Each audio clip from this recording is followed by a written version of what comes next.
ಕೂಡು ಕುಟುಂಬದಲ್ಲಿ ಸಾಮಾನ್ಯವಾಗಿ ಗಲಾಟೆ ಅನ್ನೋದು ಅತ್ತೆ ಸೊಸೆಯಿಂದಾನೇ ಶುರುವಾಗೋದು. ಅದಾದ್ಮೇಲೆ ವಾರ್ಗಿತ್ತಿರ ನಡುವೆ ಗಲಾಟೆ ಆಗುತ್ತೆ. ಅದಾದ್ಮೇಲೆ ಅಣ್ಣ ತಮ್ಮದಿರ ಮಧ್ಯೆ ಗಲಾಟೆ ಭಾಗ ಆಗೋದು. ಅಂತ ಗಲಾಟೆಗಳನ್ನ ಅತ್ತೆ ಅನ್ನೋಳು ಮೊದಲೇ ತಡೆಗಟ್ಟಿದ್ರೆ ಆ ಕುಟುಂಬ ಸದಾಕಾಲ ಒಟ್ಟು ಕುಟುಂಬವಾಗಿ ಉಳಿಯುತ್ತೆ.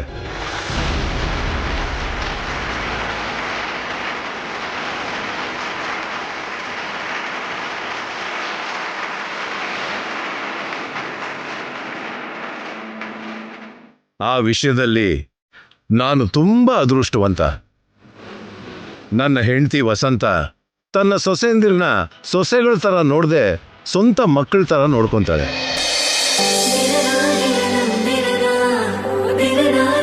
Thank you very much.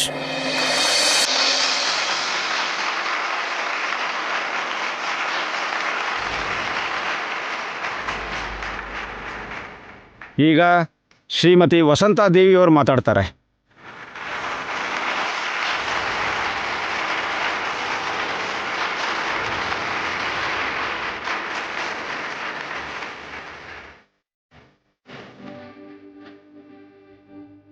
ಎಲ್ರಿಗೂ ನಮಸ್ಕಾರ.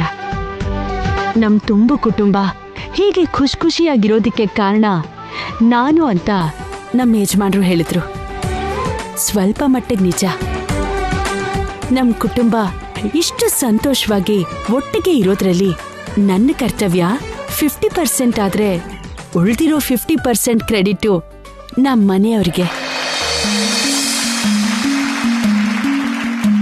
ನಮ್ಮ ಕುಟುಂಬದವರು ಯಾವುದೇ ರೀತಿ ತಪ್ಪು ಮಾಡಿದ್ರು ಅವ್ರನ್ನ ಕ್ಷಮಿಸಿ ಅವ್ರ ತಪ್ಪನ್ನ ಸರಿ ಮಾಡ್ತಾ ಎಲ್ರೂ ಸಂತೋಷವಾಗಿರ್ತಾರೆ. ಸೊ ನಮ್ಮ ತುಂಬ ಕುಟುಂಬ ಇಷ್ಟು ಸಂತೋಷವಾಗಿರೋದಕ್ಕೆ ಕಾರಣ ನನ್ನ ಜೊತೆಗೆ ನಮ್ಮ ಯಜಮಾನ್ರು ಕೂಡ.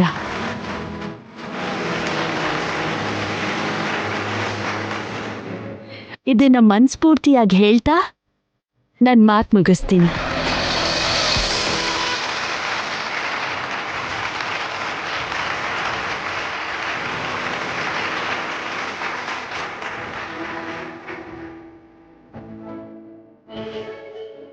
ಟೇಬಲ್ ಟೆನ್ನಿಸ್ ಕಾಂಪಿಟೇಷನ್ ಅಲ್ಲಿ ಮಮತಾ ಅವರು ಮೊದಲನೇ ಪ್ರೈಸು.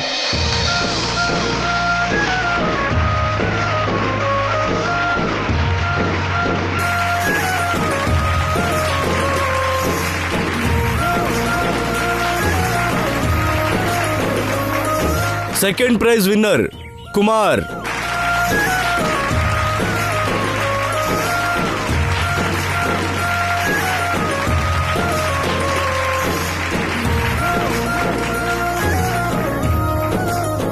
ಕೇರಂ ಬೋರ್ಡ್ ಗೇಮಲ್ಲಿ Ramya.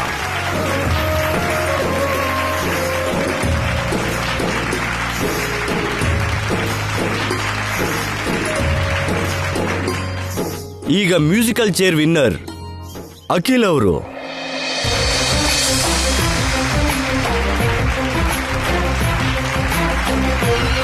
Thank you very much. Congrats sir.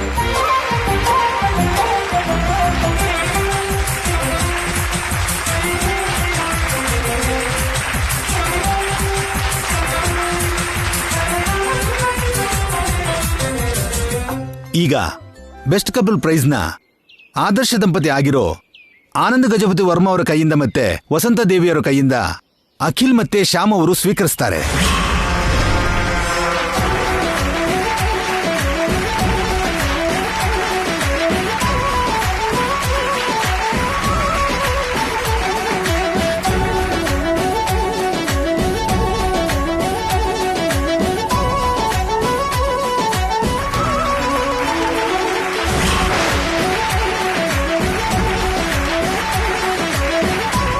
Congratulations.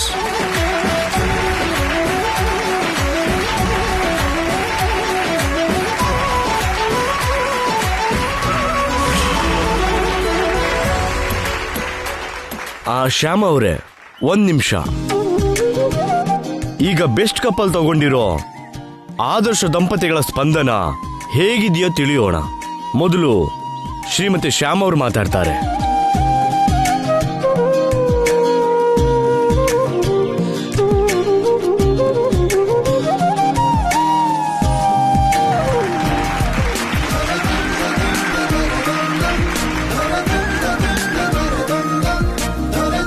ತಗೊಳ್ಳಿ ಮೇಡಮ್. ಎಲ್ರಿಗೂ ನಮಸ್ಕಾರ.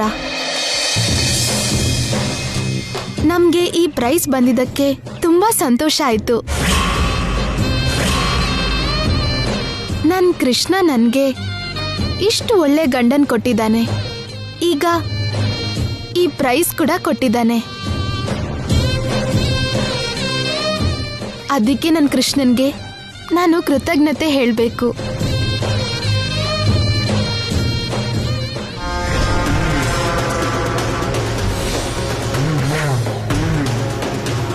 ಇಲ್ಲಿ ನೋಡಮ್ಮ, ನೀನ್ ಏನ್ ಮಾತಾಡ್ತಿದ್ಯೋ ನನಗೆ ಅರ್ಥ ಆಗ್ತಿಲ್ಲ. ನನಗೆ ಕನ್ನಡ ಸರಿಯಾಗಿ ಅರ್ಥ ಆಗ್ತಿಲ್ಲ. ನೀನ್ ಏನಾದ್ರೂ ಹೇಳ್ಬೇಕಂದ್ರೆ ಇಂಗ್ಲಿಷ್ನಾಗ ಹೇಳು.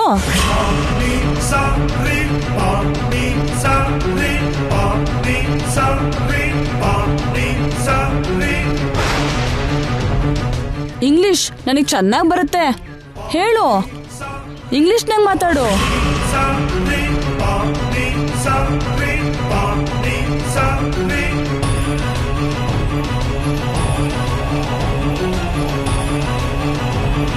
ಇಂಗ್ಲಿಷ್ ಅಲ್ಲ.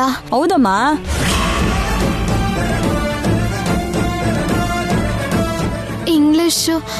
ಇಂಗ್ಲಿಷ್ ನನಗ್ ಬರಲ್ಲ ಅಕ್ಕ. ಏನು, ಇಂಗ್ಲಿಷ್ ಬರಲ್ವಾ?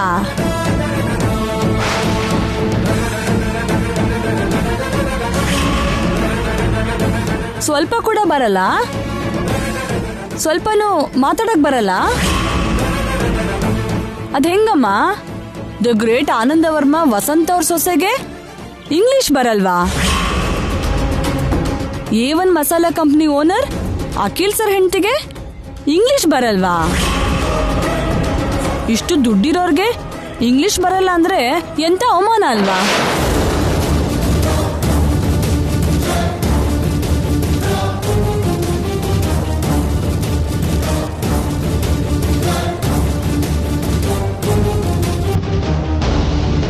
ಸರಿ ಬಿಟ್ಬಿಡು, ಏನ್ ಮಾಡಕ್ಕಾಗುತ್ತೆ, ಕನ್ನಡನೇ ಮಾತಾಡು.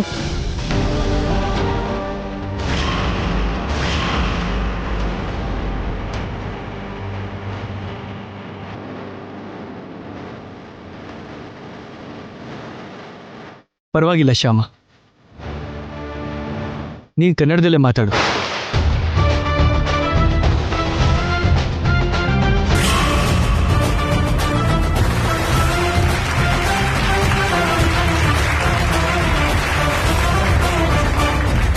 ನೀವ್ ಕೇಳಿದ ಹಾಗೆ ಇಂಗ್ಲಿಷಲ್ಲಿ ಮಾತಾಡೋಕಾಗದೇ ಇದ್ದಿದ್ದಕ್ಕೆ ನನ್ನ ಕ್ಷಮಿಸ್ಬಿಡಿ. ನಮ್ದು ಒಂದು ಚಿಕ್ಕ ಹಳ್ಳಿ, ಅದ್ರ ಜೊತೆಗೆ ನಮ್ಮ ಆರ್ಥಿಕ ಪರಿಸ್ಥಿತಿ ಕೂಡ ಅಷ್ಟಕ್ಕಷ್ಟೇ. ಹಾಗಾಗಿ ನಾನು ಓದು ಚಿಕ್ಕ ವಯಸ್ಸಲ್ಲೇ ನಿಂತು ಹೋಯ್ತು. ನೀವ್ ಹೇಳಿದ ಹಾಗೆ ಇಂಗ್ಲಿಷಲ್ಲಿ ಮಾತಾಡದೇ ಇರೋದಕ್ಕೆ ನನಗೆ ನೋವಿದ್ರು ಕನ್ನಡದಲ್ಲೇ ಮಾತಾಡ್ತಿರೋದಕ್ಕೆ ಹೆಮ್ಮೆನೂ ಇದೆ. ಯಾಕೆ ಅಂದ್ರೆ ನನ್ನ ಮಾತೃಭಾಷೆ ಕನ್ನಡ ಆಗಿರೋದ್ರಿಂದ. ಬೇರೆ ಭಾಷೆಯವ್ರ ಹತ್ರ ಕೂಡ ದೊಡ್ಡ ಭಾಷೆ ಅನ್ನೋ ಕೀರ್ತಿ ಪಡೆದಿದ್ದು ನಮ್ಮ ಕನ್ನಡ ಭಾಷೆ.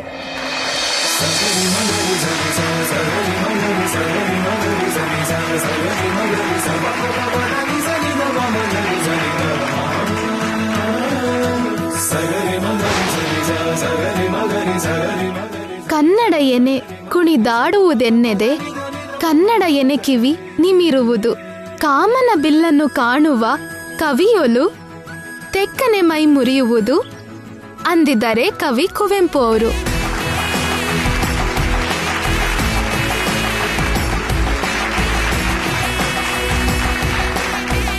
ಸುಂದರ ಕನ್ನಡ ಅಂತ ನಮ್ಮ ಕನ್ನಡನ ಹೊಗಳಿದ್ದಾರೆ ಎಷ್ಟೋ ಕನ್ನಡ ಕವಿಗಳು. ಅಂತ ಮಧುರವಾದ ಭಾಷೆ ಕನ್ನಡ ಭಾಷೆ ನನ್ನ ಮಾತೃಭಾಷೆ ಆಗಿದ್ದಕ್ಕೆ ನನಗೆ ತುಂಬಾ ಸಂತೋಷ ಇದೆ.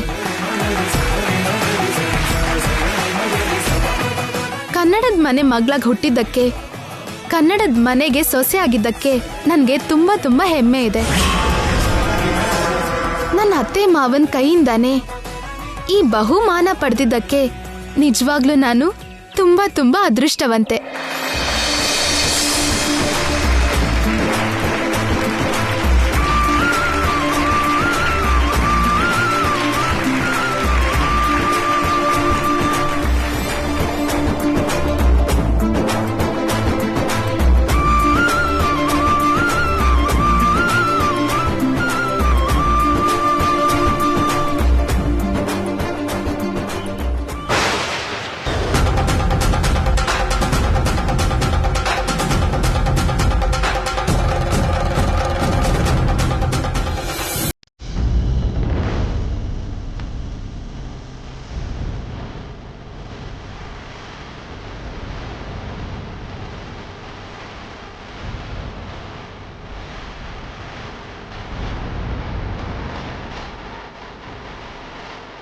ಮಮ್ಮಿ,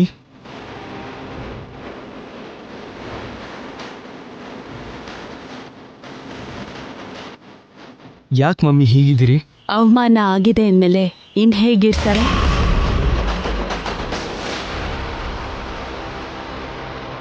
ನನ್ನ ಸೊಸೆಗೆ ಇಂಗ್ಲೀಷ್ ಬರಲ್ಲ ಅಂತ ಎಲ್ಲರೂ ಮುಂದೆ ಅವ್ರು ಹೇಗೆ ಮಾತಾಡಿದ್ರು ಅಂತ ನೋಡಿದ್ಯಲ್ಲ.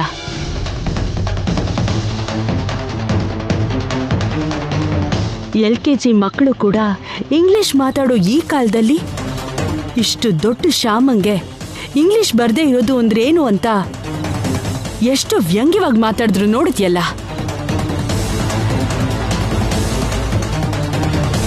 ಅಲ್ಲಿ ನಮ್ಮ ಸ್ಟಾಫು ನಮ್ಮ ಮನೆ ಸೊಸೆ ಬಗ್ಗೆ ಹಾಗೆ ಮಾತಾಡ್ತಿದ್ರೆ ಅದು ನಂಗೆ ಎಷ್ಟು ಅವಮಾನ, ಅದು ನಂಗೆ ಎಷ್ಟು ಅಗೌರವ. ನಂಗಷ್ಟೇ ಅಲ್ಲ, ನಿಂಗೂ ಕೂಡ ಅದು ಅವಮಾನ ಅಲ್ವಾ? ನಿನ್ನ ಹೆಂಡತಿ ಬಗ್ಗೆ 4 ಜನ ಅಷ್ಟು ವ್ಯಂಗ್ಯವಾಗಿ ಮಾತಾಡೋದು ನಿಂಗೂ ಕೂಡ ಅಗೌರವ ಅಲ್ವಾ?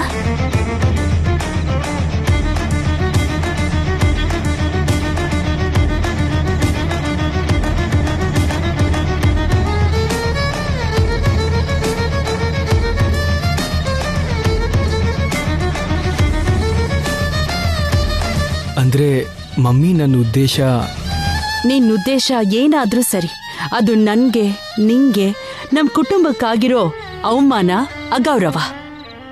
ಕ್ಷಮಿಸಿ ಅತ್ತೆ, ನನ್ನಿಂದಾನೇ ನಿಮ್ಗೆ ಅಷ್ಟು ಅವಮಾನ ಆಗಿದ್ದು. ನನ್ನಂತವಳು ಸೊಸೆಯಾಗಿ ಬಂದಿದ್ರಿಂದಾನೇ ನಿಮ್ಗೆ ಎಲ್ರ ಮುಂದೆ ಅಷ್ಟು ಅವಮಾನ ಆಗಿದ್ದು. ಅದೇ ನಿಮ್ಗೆ ಇಂಗ್ಲಿಷ್ ಬರೋ ಅಂತ ಸೊಸೆ ಬಂದಿದ್ರೆ ನಿಮಗೆ ಖಂಡಿತ ಹೀಗೆ ಅವಮಾನ ಆಗ್ತಿರ್ಲಿಲ್ಲ. ಇಂಗ್ಲಿಷ್ ಬರೋ ಸೊಸೆ ಬರ್ದೇ ಇದ್ರಿಂದ ಅಲ್ಲ ಹಾಗಾಗಿದ್ದು, ಬಂದಿರೋ ಸೊಸೆಗೆ ಇಂಗ್ಲಿಷ್ ಬರ್ದಿದ್ರಿಂದ ಹಾಗಾಗಿದ್ದು.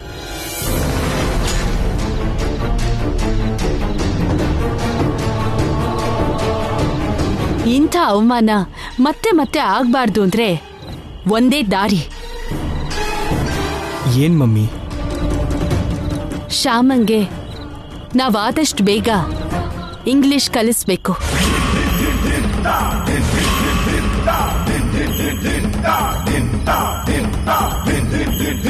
ಶ್ಯಾಮಂಗ್ ಇಂಗ್ಲಿಷ್ ಕಲಿಸ್ಬೇಕಾ? ಹೌದು, ಕಲಿಸ್ಬೇಕು. ಈ ವಸಂತಾದೇವಿ ಸೊಸೆ ಇಂಗ್ಲಿಷ್ನ ಈಸಿಯಾಗಿ ಮಾತಾಡ್ತಾಳೆ ಅಂತ ಎಲ್ರೂ ಅಂದ್ಕೊಳ್ಳೋ ಹಾಗೆ ಶ್ಯಾಮಂಗೆ ಇಂಗ್ಲಿಷ್ ಕಲಿಸ್ಬೇಕು.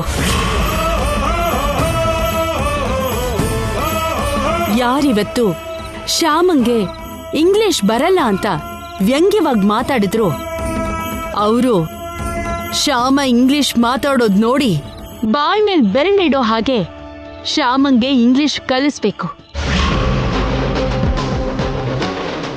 ಯಾವ ಇಂಗ್ಲಿಷಿಂದ ಇವತ್ತು ನಮ್ಮ ಮನೆ ಗೌರವ ಕಡಿಮೆ ಆಗೋಯ್ತೋ ಅದೇ ಇಂಗ್ಲಿಷ್ನ ಶ್ಯಾಮ ಅದ್ಭುತವಾಗಿ ಮಾತಾಡೋ ಥರ ಶ್ಯಾಮಂಗೆ ಇಂಗ್ಲಿಷ್ ಕಲಿಸ್ಬೇಕು.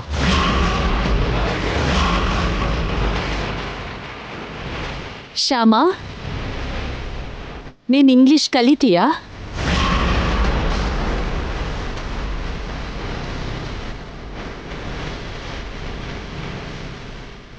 ಕಲಿತೀನಿ ಅತ್ತೆ.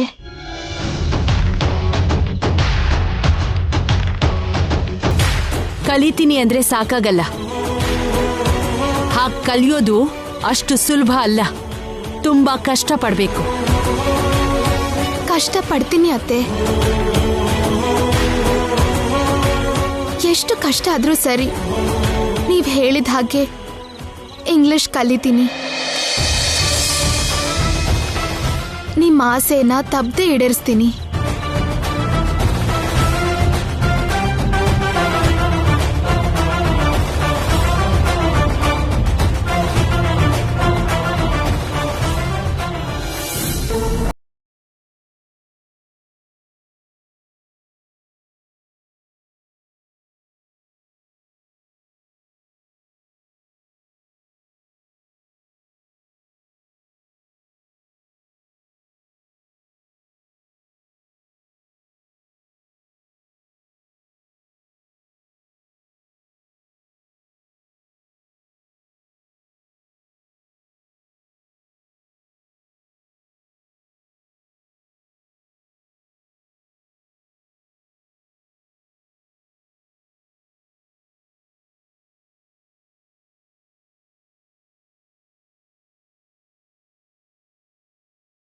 ಮಾವ, ತುಂಬಾ ಚೆನ್ನಾಗಿದೆಯಮ್ಮ. ಹೌದೌದು, ತುಂಬಾ ಚೆನ್ನಾಗಿದೆ.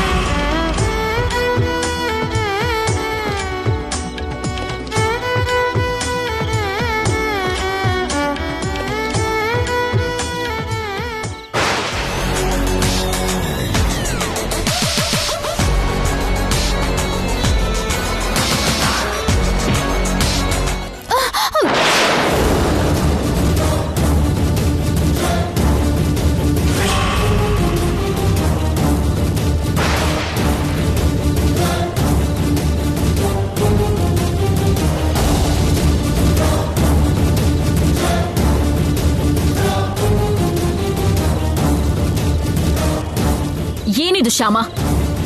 ಬೆಸ್ಟ್ ಕಪಲ್ ಆಗಿ ನೀವು ಪ್ರೈಸ್ ಗೆದ್ದಿದ್ದಕ್ಕೆ, ನಿಮ್ ಗೆಲುವನ್ನ ಸೆಲೆಬ್ರೇಟ್ ಮಾಡೋದಕ್ಕೆ ಪಾಯಸ ಮಾಡದೆ ಓಕೆ. ಆದ್ರೆ ನಮ್ ಸೋಲನ್ನ ನೆನಪು ಮಾಡೋದಕ್ಕೆ ಅಂತಾನೆ ಅವ್ರ ಮೇಲೆ ಪಾಯಸ ಯಾಕೆ ಚೆಲ್ದೆ ಹೇಳು?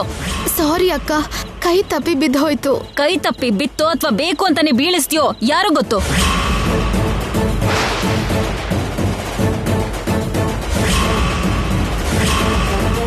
ಪ್ರೈಸ್ ಗೆದ್ದಿರೋದಕ್ಕೆ ಸೆಲೆಬ್ರೇಷನ್ ಮೂಡಲ್ಲಿ ಇದೆಯಲ್ಲ ನೀನು. ಏನ್ ಮಾಡ್ತಿದ್ಯೋ ನಿನಗೆಲ್ ಗೊತ್ತಾಗತ್ತೆ.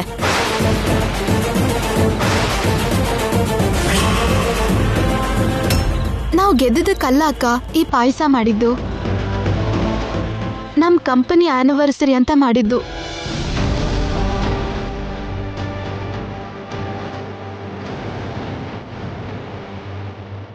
ಯಾಕ್ ಮಾಡಿದ್ರೆ ಏನ್ ಬಿಡು, ನಮಗ್ ಮಾತ್ರ ಅವಮಾನ ಮಾಡಿದ್ಯಲ್ಲ ಸಾಕು.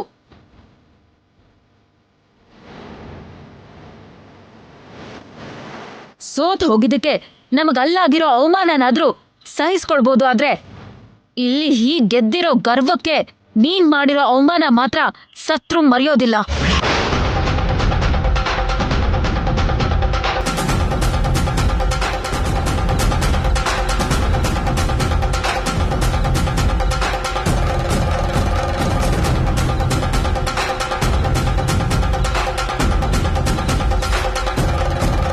ಕ್ಷಮಿಸಿ ಬಾವ,